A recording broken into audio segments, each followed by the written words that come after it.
I tell you once more, please get out of my way. I don't want you no more. We're done here, boy. I know you think you're so fine, but you can't see it. I've been wanting to unwind.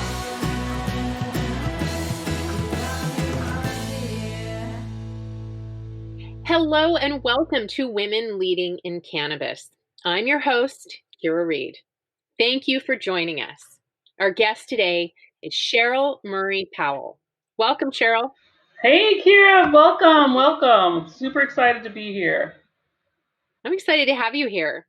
Scheril Murray Powell, Esquire, is an agricultural and cannabis attorney named one of the top 12 cannabis attorneys in Florida by the Daily Business Review. She is the former executive director of the Black Farmers and Agriculturalists of Florida and former director of federal affairs for the Florida Department of Agriculture and Consumer Services. Scheril also serves as the vice president of business development of Cannabisiac, South Florida's first incubator, accelerator, and co-working community catering solely to cannabis-related businesses. Scheril is on the Hemp Pilot Program Advisory Board for the University of Florida. She's also president of the consulting firm Green Sustainable Strong. In her spare time, she volunteers with the Win Rock Foundation, delivering marketing training to farmers in Ghana, Africa. In 2018, she was a recipient of the Crohn's Foundation Blood, Sweat, and Tears Award and the Cannabis Business Awards Industry MVP Award. As a cannapreneur, Scheril is the president of the Canna Headhunters, a staffing agency in the cannabis industry that connects cannabis talent to opportunities. Wow, thank you so much for making time in your very busy schedule to sit down with us. Not a problem at all, Kyra. You and I have been friends for a long time. I've been following your work. I'm definitely a super fan of yours, and it's an honor to sit here and share this audience with you. Well, it's very, very mutual. I am a super fan of yours as well. And one of the reasons I am a super fan of yours is because you bring to the table something that is very unexpected. And your take on the industry is one that is so positive. It's so optimistic. There's so much generosity in what it is that your mission is in this industry. So I really want to spend some time going over that today. And one of the things that I have is really unexpected is for a woman of color to be so active in agriculture. And so I'd love to hear about how you got your start in agriculture and then how that led you to be an activist for hemp and cannabis. And what is it like to be a woman of color in agriculture? Yeah, I mean that's a really interesting topic because, and I don't get asked about that a lot. So I actually started in cannabis first and then ended up in agriculture. It's usually the other way around. Yes. However, when I passed the bar, I started practicing in some other areas, and I was spiritually led to cannabis as an area of practice. It wasn't something I even knew existed, and then I just felt it in my spirit. Look at cannabis law, and I started researching, and then I just haven't looked back since then. I always say that I went to my first event to listen, and then I was speaking at my second event, and I haven't stopped speaking ever since. I've tried to establish myself as a global figure, not specific to the United States. So that journey has been interesting and costly. But with regards to agriculture, which is definitely a love of mine, when I was started out with the cannabis industry, and I saw that there was a disparity with regards to diversity and people of color, specifically Black farmers, Black women being engaged in the industry and respected in the industry. And I know that the illicit industry was very different, and then the penalties paid by those who participated in the illicit industry saw disparities in the other direction with regards to an overpopulation of prisons with Black and brown bodies. So I made it part of my mission to really work on the diversity component of what the industry looks like, to encourage people who look like me, who have an extra amount of melanin, to get involved. as a result of that, I started going out to Black farmers conferences. I think it was literally me saying, like, going and Googling Black Farmers Conference. And that's when I found out about the Tuskegee University conference, which at that point was 125 years old. Wow. Yes, really significant. When the Tuskegee University started their Black Farmers Conference, they had to get permission to have the Black Farmers Conference. It had to be vetted to make sure it wasn't a congregation of Black people to stage some type of coup or overthrow or more focused on civil justice issues. So they had to get approval to come into a centralized area from across the country and meet. So yes, at that point, which is probably 3 years or 4 years past that now, it was 125 years. So I was astounded by the legacy and history of one, Tuskegee University, which has, legends such as Booker T. Washington as former leadership and administration for the university. They're still an agricultural university, and I have strong relationships with them at this point. So that's how I learned about agriculture. As I went to the conference with, I think a significant amount of hubris, like I'm going to educate these Black farmers on cannabis and get them involved and let them know that the stigma is going away and that we need to reduce the stigma in our community and that let them know that it's legal now. So all the trauma and the previous records of people being assassinated or people being incarcerated as a result, they won't find that if they approach it from a legal perspective. So that was my mission.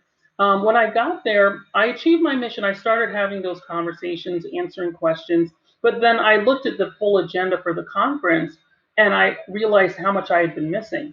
And there were some amazing educators, academics that were educating farmers peer educating other farmers. And I didn't have any knowledge, so I started to sit into in the sections and learn. I changed from a I'm going to tell them how they can get involved to a let me get into a learning posture, and that's how I shifted into the area of agriculture and found that this is an area I love. When I looked around the room, I found that everybody was older than me for the most part, aging farmers. I also found that there maybe one or two other lawyers in the room of hundreds of Black farmers. So I really did had to reflect at that point and see where I could be of the best use as an attorney. And I've been back ever since for the Tuskegee University conference, as well as the Professional Agricultural Workers Conference, which is another conference which is about now probably about 80 years old, that also done by Tuskegee University. So there was a significant learning opportunity. And once I started getting involved with ag, I embraced the science. I embraced the science of cannabis more, and I embraced the science of, how do we get to a precision agriculture environment in the Black community? How do we encourage the next generation to consider farming? How do we encourage our other professions to build relationships with farmers so that farmers can optimize what they're doing? And as a result, I came up with my Grow to Ship strategy for organizations and governments that support farmers, specifically small, minority, and resource limited farmers. And I've been speaking on that proprietary strategy quite a bit recently, trying to bridge the gap between traditional agricultural methods, even some indigenous agricultural methods, and looking at innovation and technology, as well as precision agriculture. Can you give us a little more about what precision agriculture means? Yes, when you talk about precision agriculture, it's integrating technological advances and machinery. I would say even to the point of robotics now, drones as well, in order to optimize crop results and crop outcomes. So you're going to start hearing a lot more, if you haven't already, about the use of drones, especially in hemp fields, whether it's counting plants, identifying pests, identifying disease, identifying male plants in some respects. So we're getting more technological. Farmers are, um, driving tractors from their iPads now. So in rural America, and it's recognized by the USDA. Sometimes we have some literacy issues. We definitely have issues with access to internet, and there's a huge divide when you consider how farmers can access resources, who has the ability to access those resources, and the issues with technologies for farmers. So, to give you an example, and I worked for a brief time as the Director of Federal Affairs for the Florida Department of Agriculture and Consumer Services. And in that time, I inhaled all the information I could. I went to as many of their offices as possible, spoke to as many people as possible, went to as many farms in Florida as possible. And in that time learning, I discovered that, if there is a grant available from the USDA or a program available to the USDA, how is it communicated to our farmers? Usually it's on social media from the department, or it's but on their website. And for those farmers that, and legit, like seriously, this is real. There are some farmers that are not even comfortable with texting. Like even if they had a flip phone, not comfortable with texting. And I saw that in my own community, but even beyond that. So how do you assist those farmers? So when the USDA in 2019 had a program called the Market Facilitation Program, and it's a great subsidy program designed to assist farmers of certain commodities because of the tariff situation. Because as you know, the USA and China were in like a little bit of a tariff war. So to compensate for those losses, there was this great program put together, the Market Facilitation Program. But how do you apply for the Market Facilitation Program? You can't. You could have gone to your FSA office, but you also, a lot of the information was transmitted electronically through e-blast, through the USDA website, through the state departments of agriculture's websites. And there are some farmers that if they're not a part of a farmer organization, they'll never get the information. And even when you look at commissioners of agriculture and how they communicate, like if there's a change happening or they're going looking for feedback, they'll usually, like I know in Florida they call them the big six, like the cattlemen's group, the citrus farmers, etc. But those large organizations, they'll have regular counsel with them, but often negated is that interaction with the black farming organizations or smaller farm groups or farmers. Let's say you're a tomato farmer, but you can't afford to pay the dues to be a part of that tomato farming organization. So when we look at information cascading, okay, we put it on the USDA website, but some people aren't going on the USDA website, nor have they signed up for eBlast. And we put it on the Florida or whatever state Department of Agriculture website and their social media. But you have farmers who never check social media. They don't even have accounts. They may not even have an email account. So how do you get the information out to those farmers? In theory, you can tap like your large farming organizations by commodity, the peanut farmers, the tomato farmers, the citrus farmers, or soybean, whatever. However, there are some farmers that don't get involved with those organizations because they can't afford the fees.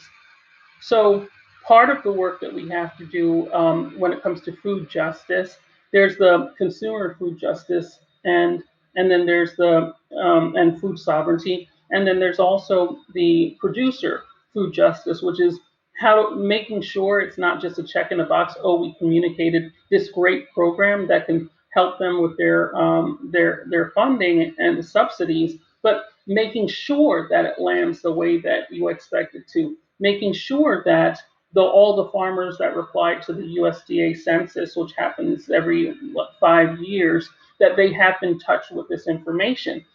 Mailing is costly.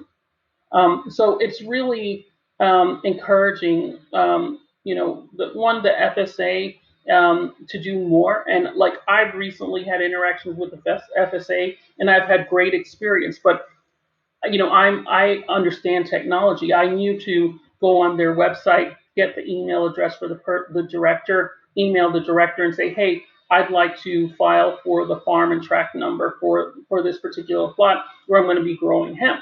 But for a rural farmer, they may have been farming for years, multi generations, and never formed an entity.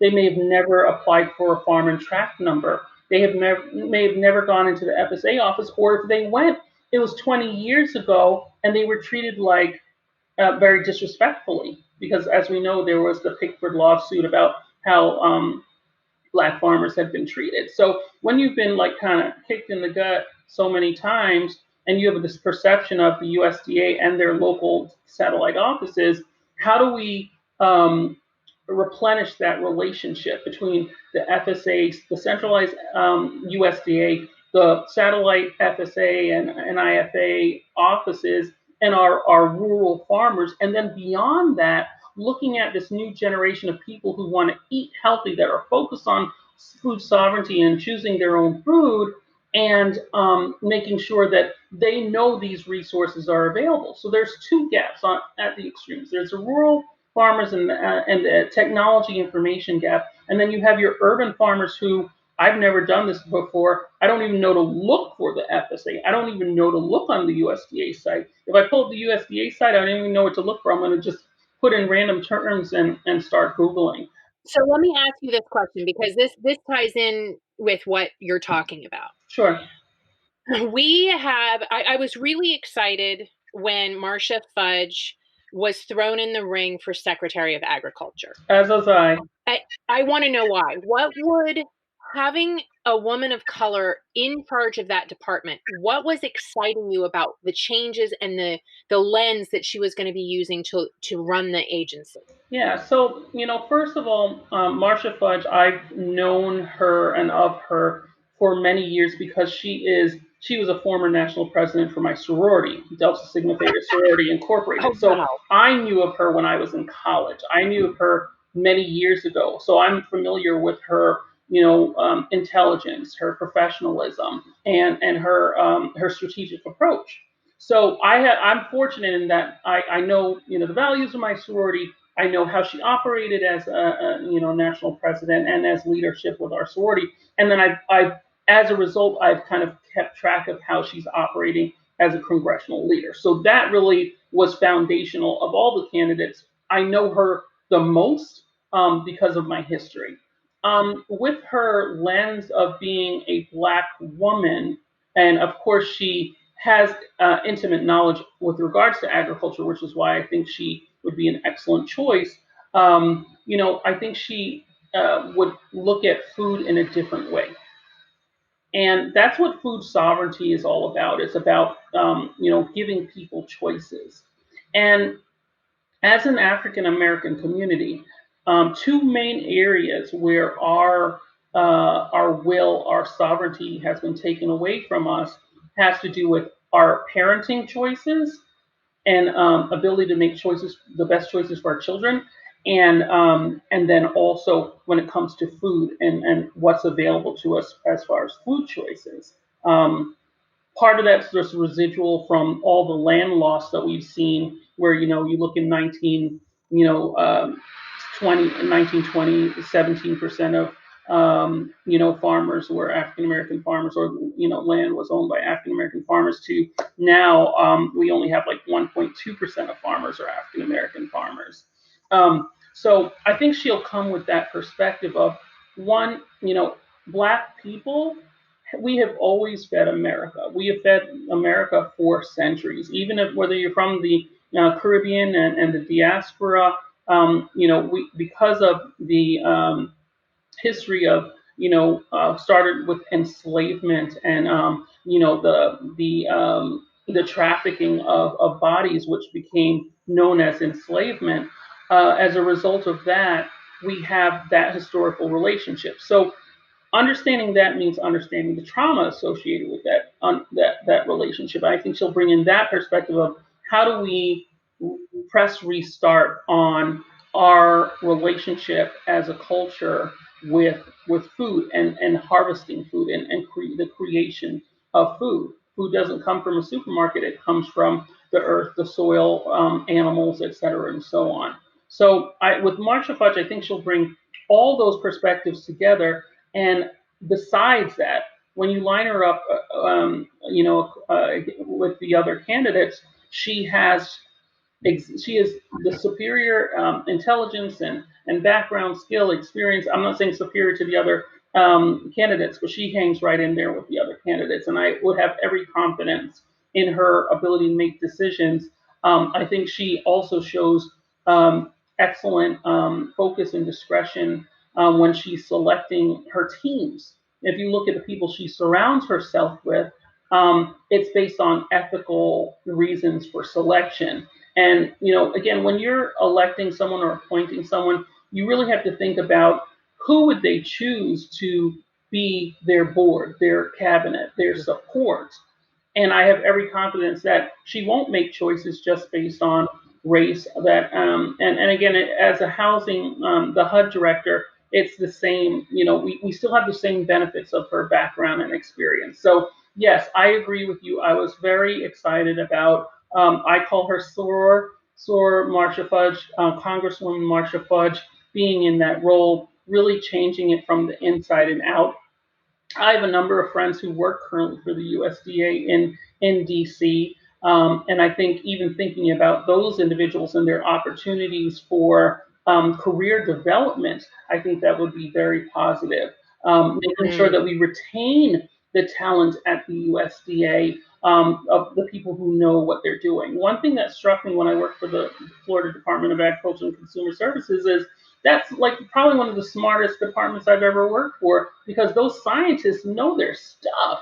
And many of them have been doing it for been their same role or like similar roles for decades and decades. So to lose that talent is a huge loss to society. So we need to create a structure or an infrastructure that we retain that talent. We also allow for them to build a bridge with the new employees, the entry level people coming in, so that we don't see this brain drain because people are dissatisfied. And I think with the current administration, I'm talking about the Trump administration. I think that was a huge risk based on his policies and how he approached things that people in their dissatisfaction, we lost some talent there. There's talent that just walked away or they were replaced. So it's also good to see that the current choice for USDA because he does have the history. He served under Obama, so I'm not mad about that choice. Yes, it is another white male. However, he does have experience. Now, there have been concerns raised as far as Bayer and Roundup, Monsanto relationships and how he treated that aspect of growing things of agriculture. I think we know a lot more now about the negative effects of pesticides and things like that. I think the EPA has a tremendous responsibility with that as well. So I think we should really be having that conversation as we're looking towards the EPA choice, because it's the EPA that put out the pesticide list for hemp anyways.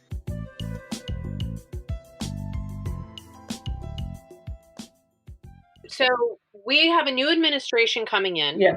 Under the current administration is where hemp actually became federally legal. And it's managed under the USDA.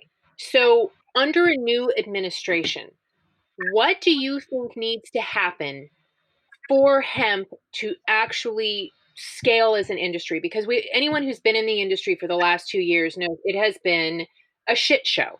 Right. And in California, for instance, I mean, we've got probably a 16th of the farmers who put seed in the ground last year doing it this year. And a lot of it is because of failings at the USDA to really give guidelines and then bridge it with the FDA to actually give CBD, which was the product that so many of them were growing for, any kind of regulatory framework, a yes or a no. Can we take it? Can we not? What does the USDA need to do with the hemp industry going forward under the Biden administration to really scale it up? to become the industry we've all been hoping it would be? Yeah, I think the first step is looking at the Farm Bill and developing a new interpretation of it. I think under the current interpretation, the USDA's responsibility ends at processing. And I think maybe there's opportunity to kind of like in collaboration with the FDA, maybe. I mean, and all these groups like the FDA, DEA, and USDA, they all have MOUs anyways to work together. But really unify around an approach for post processing handling. It shouldn't. It's like almost like a slash cut where it's we're only going to talk about and think about cultivation to processing and stop, and whatever happens beyond that, that's not really our business. I think there's opportunity for us to have a more realistic view because that's where the DEA gets back involved, even they were written out of this process. The USDA takes the DEA as kind of like a safety blanket, like we're afraid to do anything wrong. So I think getting rid of those handcuffs as far as agencies need to stop approaching cannabis as if they're afraid to do something wrong. Nobody wants to take the hit, and we see this judicially too, where we've had cases about hemp or cases about CBD, where the initial judge is afraid to make a clear decision, so they kick it up to the higher judge, and all the judges are afraid to be the one to say, this is how it stands, and it just takes a whole lot of expenses for cases to be dismissed and things like that. So it's very similar with what we're seeing with our agencies. Everyone's afraid to move, which is why our forecasters for industry leaders are saying Congress is the only way. So I think USDA will fall right in line with what Congress decides. I think Congress has been warmed up to the point that they are ready to say, we thought we did this in 2014, and really stick by that and say, just so there's no confusion, it is legal. The extracts are legal. All of it is legal as long as you don't exceed this percent. I know we're as an industry, we're kind of lobbying for the 1% standard. So I do have to say that we think 1% is more realistic and will lead to less loss for our farmers. So where we went wrong, just to be clear, is we used the farmers and rode the back of the farmers to get it legal. And then as we've implemented, the farmers are the last ones we think about. So we don't think about the fact that if they grow it, where are they going to sell it? Well, we have to have a legal structure for them to get that product into the market. And we like to just hover around, okay, well, it can be cultivated and not really do the due diligence of, but let's make sure we free it up so that they can have somewhere where they can sell it, and not an environment like we're seeing in a lot of states where the processors who, again, the licensing cost for processing is expensive, the equipment is expensive, getting the knowledge is expensive. So you have these processors they've invested all this money to be processors, and they're picking and choosing which farmers they'll work with, and for the most part, all they want to do is create a vertical anyways, and not even work with the other farmers. So you have these people with processor license that want to be verticals. Then you have these farmers that are cultivating, hoping to sell to a processor when the processors, for the most part, aren't really that interested. They want to be vertically integrated companies. So that's the situation we're in, and that's where we've really messed up our farmers, is because we haven't made it where it's free for them to know these are different outputs that you can make. These are the ways they're legal. This is what we want you to do. If you're selling this type of hemp, if you're selling that type of hemp, and just making it a free and open market for our farmers. When we are testifying on the Senate floors, whether it's at the state level or the congressional level, we were saying our farmers need this. Our farmers were devastated. We had fires, we had floods, we had hurricanes, we had all this stuff. Poor farmers, they need this. And then once it passed, we stopped thinking about the farmers and how they're going to monetize, and people have just run away with it. So I think that's really unfortunate. I think it's very disingenuous. And I think it's even more disingenuous where you have a state and they eliminate cottage industry or cottage food law, because that means that farmer who gets stuck with that crop because the processors want to be a vertical anyways, they can't even make a salve. they can't even make something that they can take to the farmer's market. How fair is that? Yeah. The only choice they have at this point is to make smokable hemp, and then everybody looks down their nose at the farmer making smokable hemp when you made them like bells at the ball with a dance card, waiting to fill their dance card with these processors. Yeah. Yeah, that was the biggest problem we saw here in California as well. I really hope that we can get it together. So, my last question, I really want to give you the time to talk about the thing which is most near and dear to your heart, Yeah. and that is diversity and inclusion in the cannabis Yes. industry. So, you are extremely committed to ensuring that people of color get their fair share of the cannabis pie. Yes. So I want to know from your perspective, how is the cannabis industry failing people of color, and how is it proving to actually be a pioneering industry in terms of diversity and inclusion? So how are we doing really well, and where are we failing? Yeah, so unfortunately, due to the murder of Breonna Taylor, the murder of George Floyd, there's more of a sensitivity to race and culture issues in this country. So they didn't die in vain because everyone's starting to have conversations that they should have had a long time ago. So we are seeing more diversity, definitely more than when I started. So that's positive. I think where we are failing is one, when we have our minority, and again, when I talk about diversity, I am passionate about my Black community, whether they're from wherever they're from in the diaspora. I'm very passionate and I'm unapologetic about that. But when I talk about diversity, I do believe in advocating for women. I do believe in advocating for people who are disabled.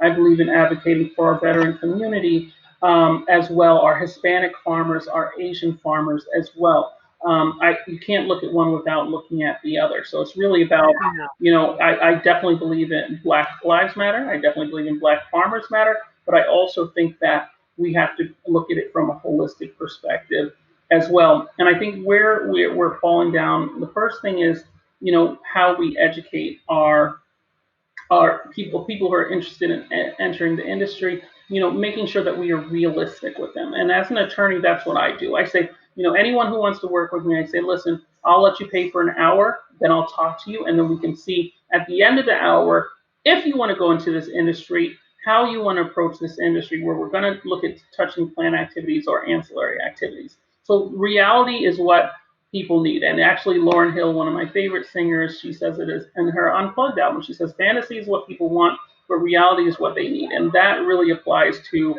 our diverse community in cannabis. I think on the other part, on the next item is looking at our professionals, our professionals of color, our Black professionals in cannabis. There is this concept or approach where people don't want to pay our professionals of color in the industry. They want to take them to coffee. They want to take them to have a lunch date and then pick their brains. And you and I, here, we've spoken a lot about, and you get it too, about picking people wanting to pick your brain. It's disrespectful. And even within my community, I insist that people pay me. I'm going to discount my rates, but you're going to pay me for the knowledge that I have because it didn't come easy. Every plane ticket I bought, every minute that I was away from my kid, my paying for my legal education, all of that has to be taken into consideration. So I'm not going to be the highest priced attorney, but you are going to pay me no matter what background you come from. So we really have to respect our professionals. And I think that's really important. Next, we have to really call out and expose the strawman situations where, as we're seeing an emergence of all these equity programs, now, I get calls of, for people who are mainstream, a lot of white males saying, hey, I want to work with you because I'm really passionate about equity. Well, you want me to access equity-based funds through you. You're not saying you're passionate about it and you want to help me access equity-based funds from my community. You're saying because you put my face or my name on your application, then you access the funds, and then I will get a piece of that, and probably for a limited period of time, where you go on to into your whole business trajectory of being successful, and you don't take me all the way to the end of that journey.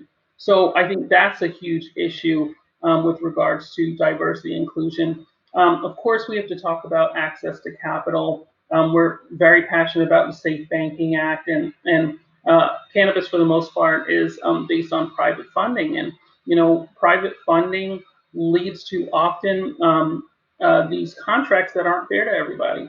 And Yeah. when people can't afford legal counsel, they'll sign on the dotted line without understanding. I've gotten calls from so many people who like, I signed this operating agreement, I signed this contract. Can you look it over for me? Well, it's a little late after the fact, and now to get back what was yours, you're going to have to pay tens of thousands of dollars instead of paying me a few $100s, to review it ahead of time. So those are like some of the big challenging points. I want to highlight good actors like yourself, who you have your Women Empowered in Cannabis group, but you also have Women Empowered in Cannabis with a minority focus, a diverse focus, and engaging with professionals such as myself, Miss Kindness. And other professionals in the industry, and I applaud you for that because I know it's a choice. I know it's a choice. I know it's intentional. So every little bit helps. Every action to create a more diverse industry is really important. It's just getting people to recognize that and not trying to slide in through the diversity door without trying to have long-term benefits to the people that they're working with. So those are the main things that I think we do need to change. You know, I also, I think we do need to highlight and recognize the businesses that do support diversity and inclusion. You know, I always say that like the NoCo Hemp Group with Morris and Cade and Lizzie, they put me on a stage before a lot of people would, and on a stage of influence where I wasn't just talking about diversity. I'm not on just the diversity panel, but they put me on a stage where people would be surprised that I'm a Black woman in the hemp industry. When at the time, the hemp industry was stereotypically white males with long beards. So I always, I never forget where I come from. I never forget to recognize the people who are doing things in the right way and showing me my proper respect and allowing me to role model what I want to see in the industry. Well, this industry is very, very fortunate Thank you. to have your heart, to have your presence, and your genius mind. I mean, you know more about the hemp industry than most people that I've spoken to. Thank you. And I also love that it's surprising that you're a woman of color and that that's not the role that most people would see you in. But, your desire, you've mentioned it a few times on this interview today, you love to learn Yes. and you just immerse yourself in whatever it is, whether it's your law degree, whether it's hemp, whether it's agriculture. And we are so fortunate to have you in our community. I just adore the heck I love you right back. I'm now a dietary supplement attorney too because I see where the industry's going. When I got into agriculture, it was a little ahead of the curve, but I could help the smaller players understand that, hey, we want it to be legal, but now that we're legal, we got to get all our ducks in a row as regard to agriculture. And I had kind of taken the lead on educating myself so I can educate the community. I'm doing the same thing with dietary supplements. When the cannabinoids are considered dietary supplements up to a certain THC level, I want to be ready. I want to be able to talk through different delivery models, different systems, different organizations that are doing that type of work. And I would like to make a plug for my company, Cannabisiac, which is an incubator accelerator for small businesses. That's www.cannabisiac, CANNABIZIAC.com. We have an events page. We do 4 core events every month. They've been free up until this point. For members, they're going to continue to be free, but a couple of the events will be a nominal amount because we always want to be inclusive. So we do a cannabis cafe early morning, first Monday of the month, second Wednesday of the month, and we'll do a hemp happy hour. We just had it yesterday at 6 p.m. Eastern. We do a cannabis university this month. It's next week with Marilyn Mather, who was the founder of Patients Out of Time, the first CLEs in cannabis, and they were for nurses. So she is a legend in the field. And then we have our book of the month also next week due to the Christmas holiday. which is going over Dr. Joseph Rosado's, and he's from Puerto Rico, his text, Hope and Healing, which is about just cannabis overall and his experience as a physician. So we're going to do that in English and Spanish. 5 p.m. next Friday in Espanol, and then 7 p.m. we're going to do the English version. So cannabisyak.com, join us. These events are free this month, and we're going to finish the year with our New Year's Eve virtual bash. We're giving out plenty of golden tickets to the virtual bash, but it is a $25 charge if you do not get a golden ticket. Well, thank you, Scheril, so much for your time. Thanks for having me. Oh, anytime. You are welcome to come back anytime. It's always an enlightening conversation. Well, keep being the light. I'm glad you have your own show. You deserve it. All the success in the world, you deserve that. I love to see your network growing, and may it continue to grow in 2021. Thank you. And thank you, ladies, for tuning in. If you haven't yet joined the Women Empowered in Cannabis community, go to our website, womenempoweredInCannabis.com, and find your group, Supply Chain, CBD and Hemp, and the recently launched Women of Color group. WEIC is a community that provides resources, connections, events, and content to women working in cannabis in the US, Canada, and around the world where there's an interest in cannabis legalization. We welcome women who are currently working in cannabis or curious about taking a leap into the industry. Join us next week for another conversation with women leading in cannabis.